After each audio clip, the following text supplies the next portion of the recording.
ID এগুলো সবজন আমার net meet কাটটা গাছ মাছ কাটটা বিচ্ছিন্ন বানিয়ে দিয়েছে। পরে এলাকার মুরব্বী করে সবাই দেখাইলাম।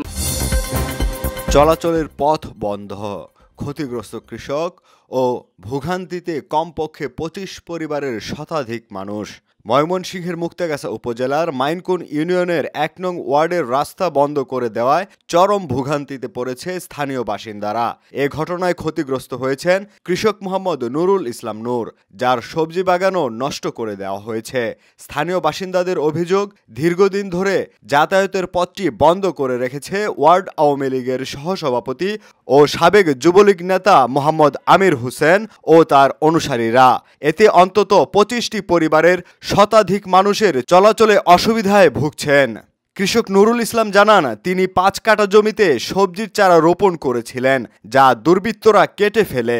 তিনি এ ঘটনায় দুঃখ প্রকাশ করেন এবং বলেন, আমরাই জনগণের জন্য রাস্তা দিয়েছিলাম, কিন্তু আজ আমার সবজির ক্ষেত নষ্ট করে দিল।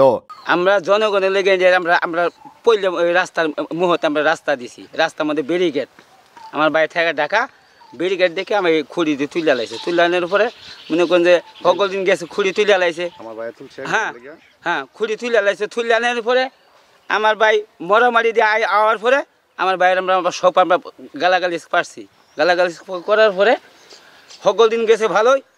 পরে আজকে আমি সকালে আমি আইতেছি, আমার ক্ষেত্রে আমি দেখে আহি লোকজন আমি কাজ করবো, ক্ষেত্রে দেখে আহি গ্যাস কাজ করার পরে আইডি এগুলো সবজন আমার নেট মিট কাটটা গাছ মাছ কাটটা বিচ্ছিন্ন বানিয়ে দিয়েছে। পরে এলাকার মুরব্বী করে সবাই দেখাইলাম। লোকজন দেখানোর পরে এই পরিস্থিতি দেখিয়া আমি এই যে মনে করি আমার সব লোকজন করে বাইরে জানাইলাম যে তুই খুঁড়ি তোলাতে আজকে আমার সব কিছু আঙ্গর এলাকার আঙ্গর জিনিসগুলো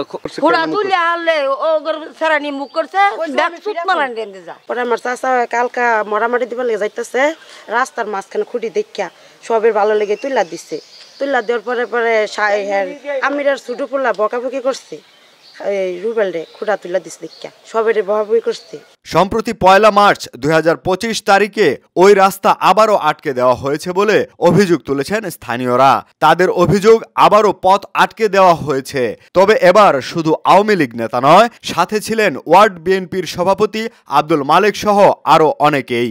এই বিষয়ে জানতে অভিযুক্ত মোহাম্মদ আমির পিতা মোহাম্মদ জনু আলী, যিনি ইউনিয়নের চরপাড়ার বাসিন্দা, তার মুঠোফোনে যোগাযোগের চেষ্টা করলে তাকে পাওয়া যায়নি। অপরদিকে আব্দুল মালেকের মুঠোফোনে যোগাযোগের চেষ্টা করলে তিনি জানান, রাস্তার নির্মাণের উদ্যোগ তারাই নিয়েছিলেন, তবে বিগত সরকারের আমলে তাদের রাস্তা দখল করে বাড়ি নির্মাণ করেছে। তারা ঘর সরিয়ে দিলে তিনি রাস্তা উন্মুক্ত করে দিবেন বলেও মন্তব্য প্রকাশ করেন। আমরা আসলে আমরা রাজনীতি করি সকলের জন্য, একের জন্য না। একটা জিনিস হলে মানুষ খারাপ ভাবে নিলে মনে করি সাময়িক দিলে আপনি স্বীকার করবেন। এরা যদি স্বীকার করে, বুঝছেন, এরা যদি স্বীকার করে, এরা তো আমার চাচাতো ভাই বুঝছেন। এখন যদি স্বীকার করে যে আমরা রাস্তাটা ঈদের মধ্যে দিব, 1 মাস করে দিব, 1 বছর করে দিব, বুঝছেন, এখন চলে যাবো শুনে দিই এখন এই মুহূর্তে। এই বিষয়ে ওয়ার্ডের মেম্বারের সাথে যোগাযোগ করা হলে তিনি জানান, ঘটনাটি তিনি শুনেছেন, স্থানীয়ভাবে সমাধানের চেষ্টা করছেন। আমি তো ভাই আপনি সচ্চকে কোনো দেখি নাই। ওই যে রুবেল আইসা আমার দুদিন বললো ওই রাস্তার মধ্যে নাকি ওই যে কি বাসটা স্কুটি মুটি দিয়া ওই মনে করেন বাধা বিপত্তি সৃষ্টি করছে, এইটুকু আর কি বলছে। না সামাজিক ভাবে সমাধান করে দেবো ভাই, করে দেবো সমাধানের লক্ষ্যে। আমি মনে করি এটা নিয়ে যে মনে করেন দুই পক্ষের মধ্যে যাতে কোনো সংঘাত না ঘটে, এটার জন্য আমি চেষ্টা করব। ভুক্তভোগী পরিবারগুলো দ্রুত রাস্তাটি উন্মুক্ত করার দাবি জানিয়েছেন, যাতে তারা আবারও স্বাভাবিকভাবে চলাচল করতে পারেন।